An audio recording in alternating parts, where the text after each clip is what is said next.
Hello everybody and welcome back to another episode of A Slice of Gold. My name's Paddy. And I'm Ben. If you're joining us for the first time, make sure you like this video, subscribe to the channel, ring that notification bell, and if you're listening to us on Spotify, make sure you give us a 5-star review, and if you're not listening to us on Spotify, give us a 5-star review anyway. With that being said, Ben, how the devil are you? I mean, I just wanted to stare at that guy as we drove past him because he was staring at us. I know, because they were like, why the fuck have you got the lights on in your car? But yeah, literally as we went past, I wanted to go...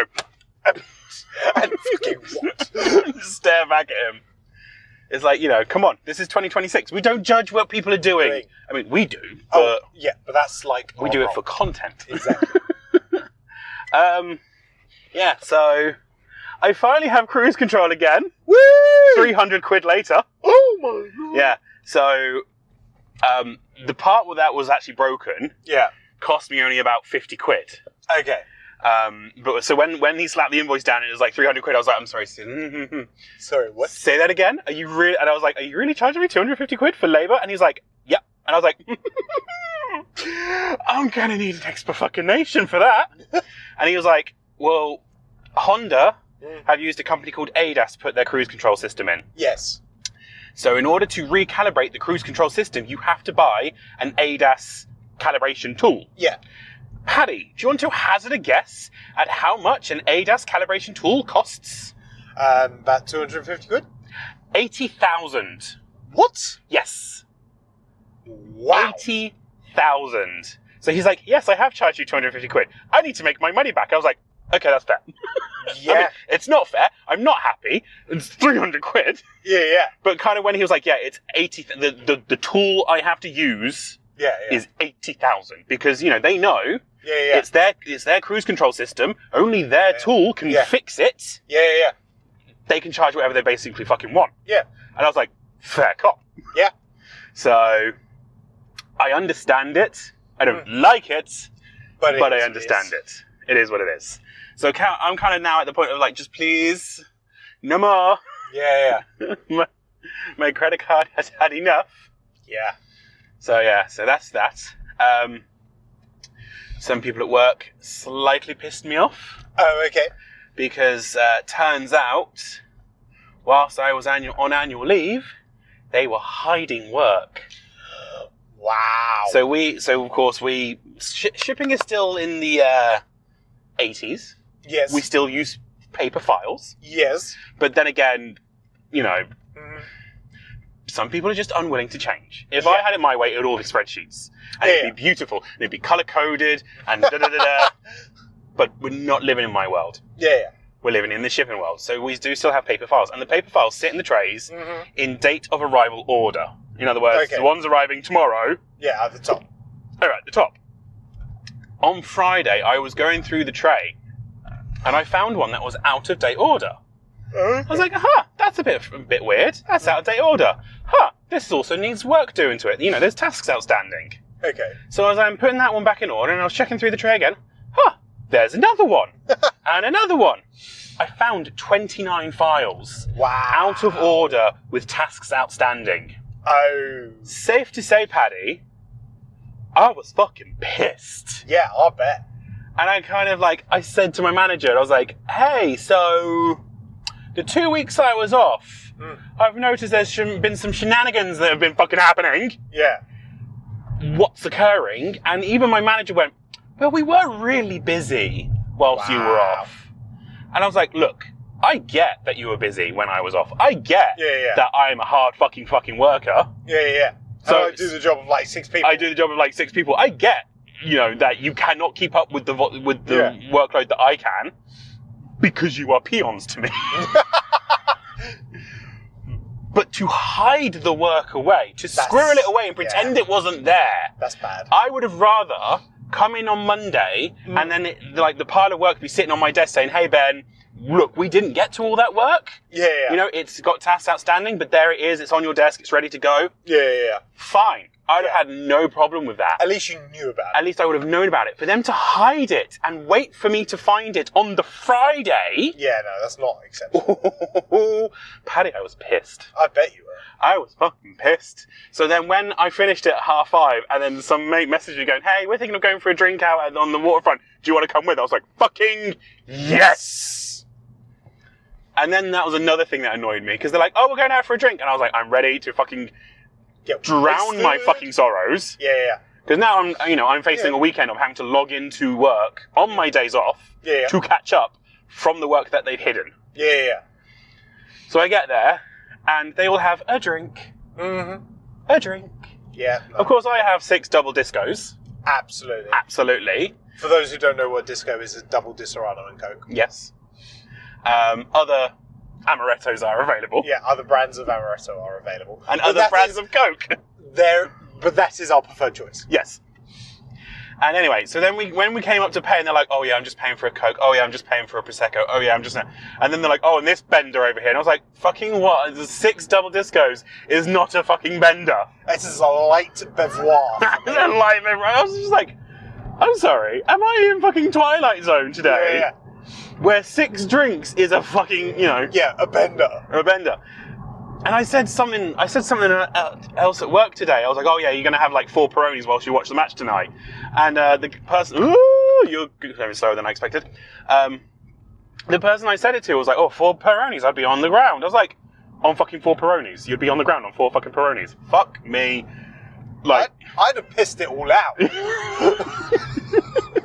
My bladder wouldn't have coped. I'd have just and then carried on drinking. Yeah. But 4 Peronis to you. Oh, it's nothing. That's nothing. Absolutely nothing. And I was like, what? And he was like, yeah, well, I don't really drink. He was like, the last time I drank was over a year ago. And I was like, okay. And he's like, oh yeah, I don't really drink because I'm a lightweight. I was like, okay, I don't tend to drink because I'm a heavyweight.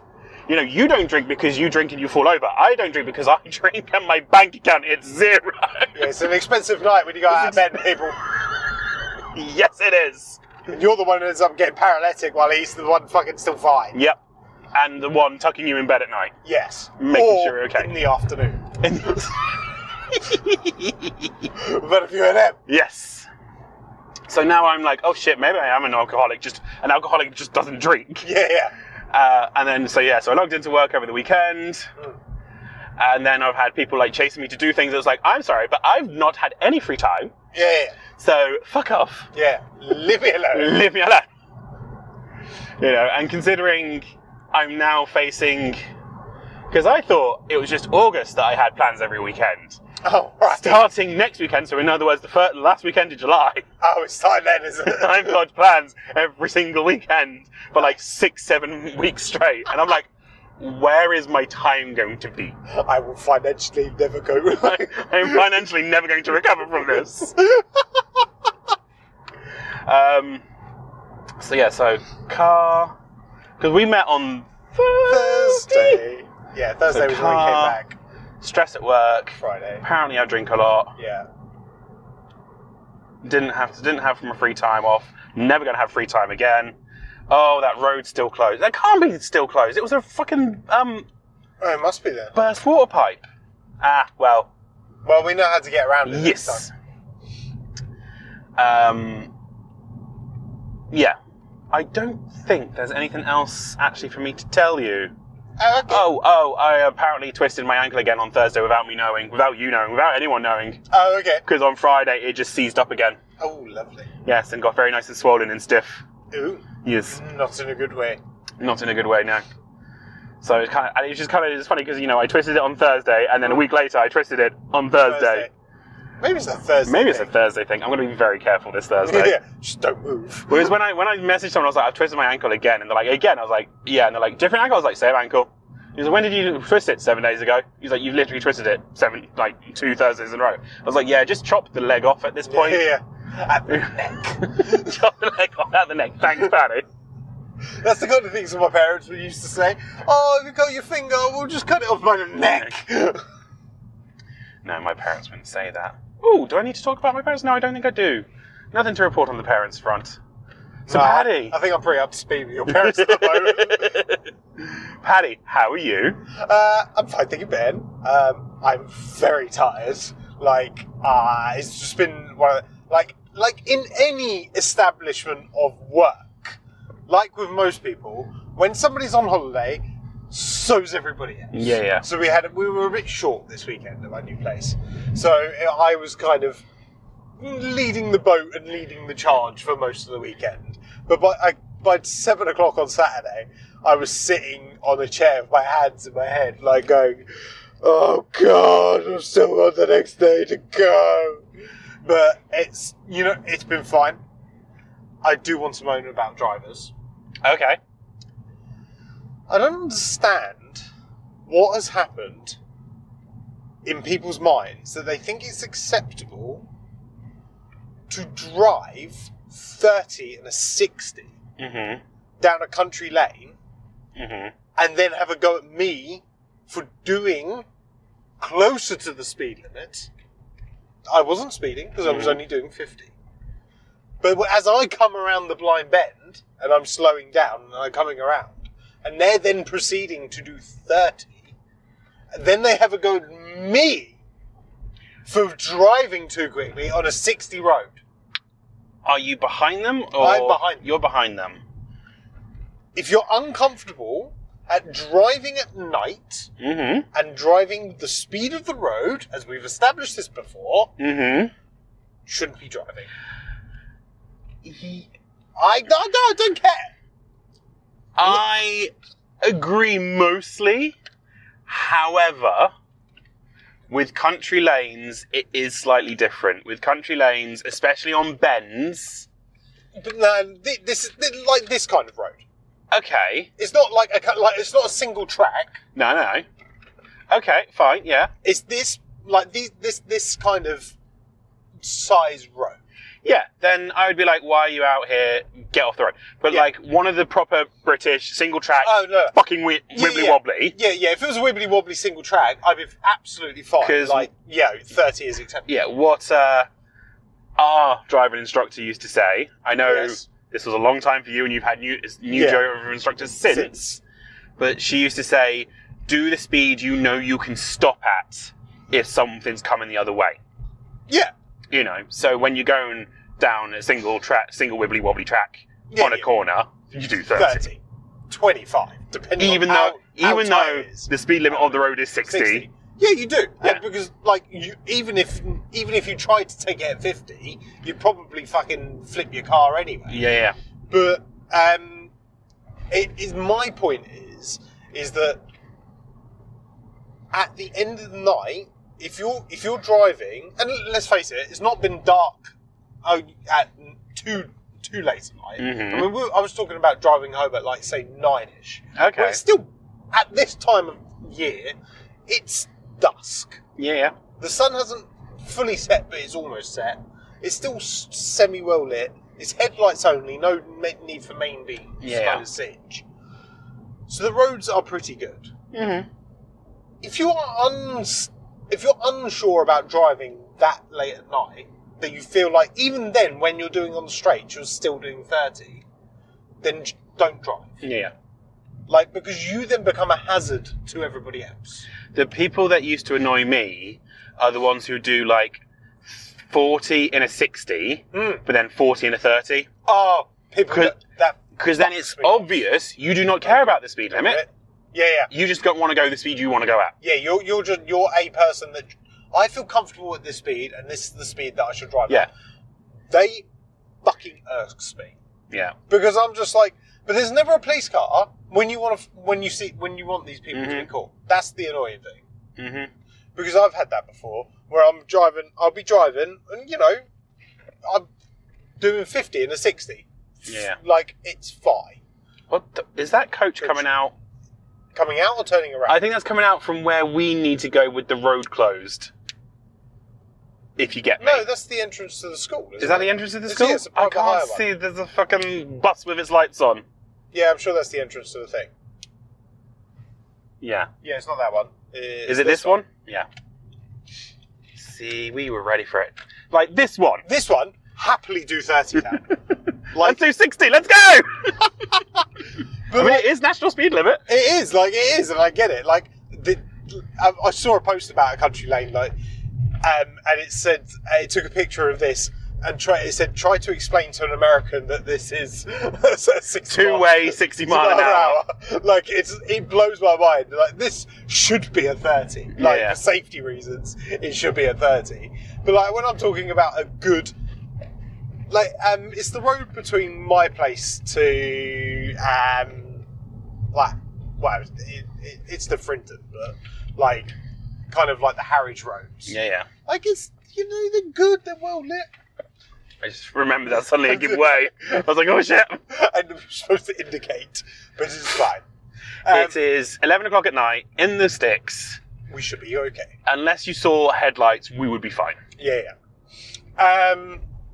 Well, that's another thing of driving at night, is technically you can actually see oncoming traffic there. Yes. Because you can see the headlights coming towards you. But yeah, like, I just feel like... Like, I'm doing 40 right now, and I feel like I'm like, this is fine. Yeah. I don't need to go any faster. No, you don't. But that was like an acceptable speed. Like, because you had straight open track, you could see far ahead. I mean, it was very bumpy. It was a bit bumpy, but good suspension. Yeah, and good new wheels. Good new wheels. Yeah, like, it just blows my mind that some people just think that, like you said, this is the speed that I'm comfortable driving at. Like, yeah, but if you're comfortable with driving 40 only, you're not going to do that on a fucking motorway, are you? No. Do you know what I mean? I don't know. I mean, some fucking people do. We've had a few. I remember my brother's wedding when my parents brought you up to Banbury. Yeah. Because I was, of course, coming from London. You all were coming from. You're new. It's fine. Oh, I think if I go back a bit. I mean, I'd have thought you could get through that. You can get through there now. All right. Yeah, your dad. Yeah, because he brought you from Felixstowe. Yeah. And I was, of course, coming from London. Yeah. And I remember you got to the hotel and you just looked at me and you went, never again. Nope. No.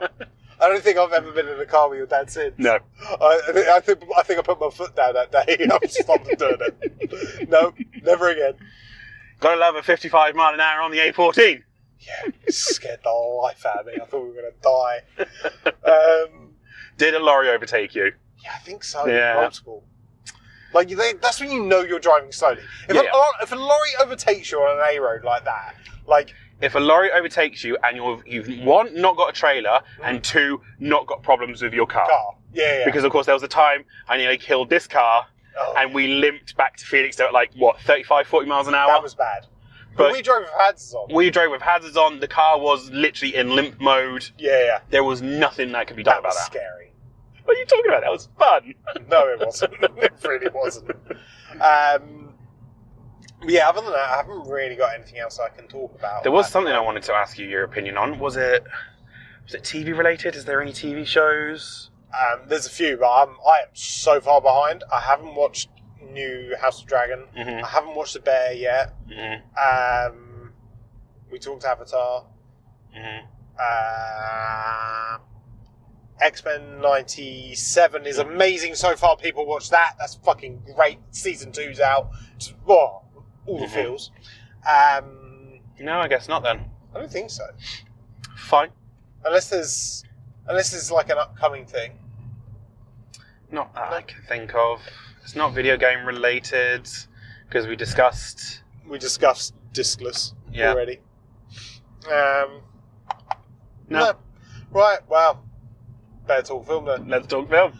So we've just been to see The Invite, Mm-hmm. starring Olivia Wilde, directed by Olivia Wilde. Wasn't written though. No. Produced? I think maybe, but it was from what I gather, it was a copy of another film. I'm guessing it's one of those ones where it's like a foreign film. It's a foreign film that they've copied. Yeah. You go first. I go first. I think it's your turn to go first. I think it's my time to go first. Out of the list of movies that we said that we could go see today,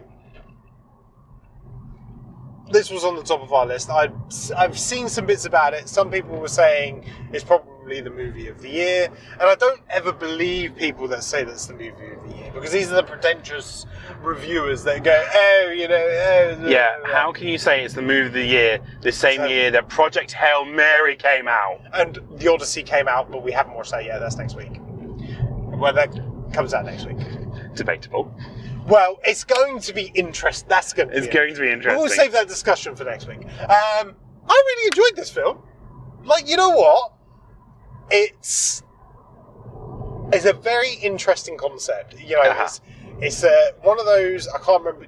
You know the terminology probably better than I do, but it's one of those movies where it's like a one-place movie.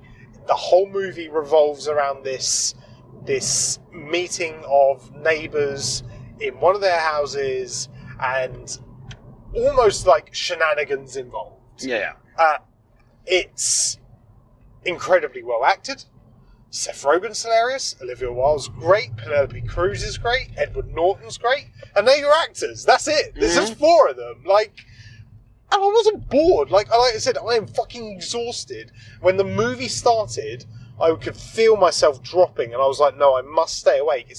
If it's a crap film, after half an hour, I'll fall asleep. I'll do it. Yeah. But within that you see that first initial opening bit, and then you have that, and then Seth Rogen comes home, and then you have that first bit, and then the title card. I was hooked. Yeah. Like it was laugh out loud funny. There was serious bits where I like it kind of got me. Like I had a bit of a croak, you know, a bit of the eyes welled up. Oh. Like, I thought it was just a great film. Like, I thought it was a brilliant concept. Everybody did a great job. I liked the direction. I liked the framing of, you know, characters. I thought the costuming was clever. If you picked up on that, how Edward Norton and Olivia Wilde are both in, Penelope Cruz are both in black as one couple, and then Seth and Olivia are in like your lighter colours. Like, I liked that. I thought it was very Midsummer Night Dream, like what you guys did, where you had like your reds and your blues. You know, like I thought I appreciated that. I thought it was quite clever. I just thought it was good. And for an hour and 45 minutes, I did not think it was an hour and 45 minutes. You know, I enjoyed it. I thought it was very, very clever. I have no notes. Ben, your thoughts? I have notes. I'm sure you did. Firstly, I just want to say I was too gay and too single for this film. Oh, yes, you were. Considering within the first 5 minutes, I knew you loved it from the first 5 minutes when you looked at me and went, "You have no idea." Yeah. And I was like, I know I have no idea. I'm too gay and too single for this. Yeah. But I will echo your sentiment of it was funny. It had everyone in the screen laughing. Oh my god, the guy next to us was loving life. The guy next to us and the guy in front of us, they were both loving it. They were. I feel like it was that good amount of humanity that people could see their own lives in it. Yeah. You know, kind of thing. Hopefully this film doesn't break up some couples. Maybe it will. Who knows? Who knows? Yeah. You know? It's like that comedian Daniel Sloss that I really like. Yeah. He does a piece about relationships, and he's had so many people message him going, after seeing your show, we broke up, kind of thing. Yeah. You know, so hopefully this film doesn't break people up. It might bring people together. It might bring people together. It might break them up. Who knows? Who knows? But I feel like it really got that sort of true to life aspect down. The bit that I didn't enjoy, and this has always been a critique, and this will always be a critique with me, is the bits where it was plainly ad-libbed and everyone's talking over everyone. I get that that's real life. Yeah. I get that happens in real life and they wanted to simulate real life. But I feel like there was some jokes that were missed because everyone's talking over everyone. Okay, thankfully you had Seth Rogen the loudest, making the best jokes. Like he always does. Like he always does. But had he been a quieter person, all those jokes would have just fallen by the wayside. Like I said, I get it's that whole aspect of making it feel real, making it feel human, because we all do that, of talking over each other. Yeah. But in a film, like, I would love to watch that film with the subtitles and see what they do for that bit. Yeah. You know, who are you going to pick up on this? Because they're all talking, they're all making jokes, they're all adding to the story. Who do you pick up on? And that's why it annoys me. And it always annoys me in every film that they do it in. So I'm not blaming this film specifically. Yeah. I'm just blaming that trope. For me, that trope works sometimes, and sometimes it doesn't. For me, this time it worked. There's times where you can watch a movie, and like you said, you see the ad-lib thing, and doesn't work. Things fall by the wayside like they do. Jokes are missed, or jokes aren't funny and they think it's funny at the time and actually it's not. Yeah. Like, for me, I think it worked because it was it wasn't like an over-the-top comedy. Yeah. Do you know what I mean? It is a comedy. Mm-hmm. There's obviously laughter and it's one of those awkward comedies. Yeah. Very The Office-esque. Yeah, but I think that's why it worked. Yeah. You know, and I love The Office as well. Yeah, I'm not saying that was a bad thing. It's just like that's the style of comedy it was. But exactly. But I feel like if you don't... So, because some people don't like The Office because they don't like that. Yeah, yeah. And I feel like potentially maybe, like, you know, as you said, you just brought as bringing it up, maybe if you don't like that kind of comedy, you're not going to like this film. Yeah. But it worked me. But, yeah, I completely agree with you. It was all very well acted, very well staged, very well cinematographed. There was a very high use of mirrors, like seeing the actors in mirrors and everything. So it was like you have the mirror would be the centerpiece of the screen, and then you'd see the actor and the action on the mirror kind of thing. I think that's Olivia Wilde's favourite style of shot because that happened quite a lot. Yeah, as well as it also happened in the first movie she did with Florence Pugh and Harry Styles. Oh, Don't Worry, Darling. Yes. There was scenes like that as well. Yeah. In there, wasn't there? And then the other thing that kind of took me out was the layout of the flat. There was a lot of windows facing windows. Yeah, but it was because she said, didn't they? It was two apartments. It was two apartments knocked through. Yeah, I get that, but that would make an L shape or an X or Y. But to make a U shape, fair enough. It kind of because when she was doing a wide shot and you could see the office, the toilet, the kitchen, the living room, and I was like, hang on a minute, this is supposed to be a U shape. That's what took me out a little bit. Fair. So a little bit of extra planning in the whole. Let's have a U-shaped flat, but then in the wide shot, it's not U-shaped. That slightly annoyed me. You know what? I actually missed that. My OCD brain picked that up. Yeah. My OCD brain picked up on a continuity error. Ooh. But that was... So when she opened the bottle of fizz right at the beginning, when she takes the thing off, there's no cage. Yeah. And then you cut the cage came back on. Yeah, so, I noticed that too. Yeah, that was one thing that got me. The other thing I'd like to mention, sorry to cut you off, was the use of music, which was sounded just like a cello, and it was just literally a single cello. I think it worked really, really well. Yeah. Like, normally there's a bit more orchestra and or maybe some like actual songs. Yeah. But actually, just a single cello basically playing through the motions of the whole movie really worked. Yeah. Very also, Who's Afraid of Virginia Woolf-esque. Yes. If you know that storyline. I do. Yes. In fact, I've just rewatched the American Dad episode where they do Who's Afraid of Virginia Woolf. Final question for you. Oh, okay. Because, of course, like Who's Afraid of Virginia Woolf, it's basically they have a nice big argument in front of the guests. Yes. So I pose to you... Oh, no. Who do you think is in the wrong in that argument? Seth Rogen or Olivia Wilde? I don't know. Oh, it's Seth Rogen, 100% for me. I shall tell you for why. Okay, you say. Because one, as Olivia Wilde points out, his life is fine. It's just not the life he wanted, and so him sulking is him choosing not to do anything about it. Fully agree with her. Yeah. And two, he masks everything with comedy, which is what I do. And it's like, the point is she's asking you to be vulnerable, and all you do is you cover it up with jokes. It's not helping the situation. Just fucking shut up for 5 seconds. So, Seth Rogen's the villain for me. Fair. Any comment? You can differ. I was going to say, I think I might just plead the fifth on this. I don't know. I feel like, yes, Seth Rogen is in the wrong. However, I also do feel like there is... Neither of them are fully innocent. Yeah, and that's what in a situation like that, I don't think you can blame one person. I think both are at fault, so therefore both are... I would say just Seth Rogen's character is more at fault.